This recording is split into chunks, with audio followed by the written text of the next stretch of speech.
আরে আরে আরে, দেখ ভাই তুই কষ্ট পাস না। এ বাড়া মিম তোকে ছেঁকা দিয়ে গেছে তো তো কি হয়েছে? হ্যাঁ বাড়া আমি তো আছি, হ্যাঁ আমার দিকে তাকা দেখ আমি। বন্ধু কষ্ট পাস না ভাই, হ্যাঁ, আমি আছি। তুই কোনো চিন্তা করিস না, তুই আজ থেকে আমার কাছে থাকবি বাড়া, হ্যাঁ। তোকে আমি নতুন করে জীবন সাজানো শেখাবো, হ্যাঁ বাড়া। আর তাছাড়া আমার বাসায় তো কেউ থাকে না, আমি একা একাই থাকি, হ্যাঁ বুঝলি।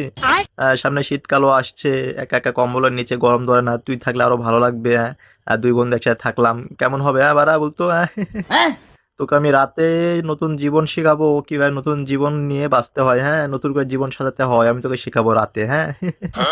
তোকে নিয়ে অনেক গল্প করবো, তুই কষ্ট পাস না বন্ধু, হ্যাঁ কষ্ট পাস না। বন্ধুর অনেক কষ্ট হয়েছে বুঝলে, হ্যাঁ। মিম তুমি চলে গেলে আমার বন্ধুকে ছেড়ে, হ্যাঁ। ভালোই হলো, আমি পেলাম এবার। চ চ চ বন্ধু, চ কষ্ট পাস না, চ।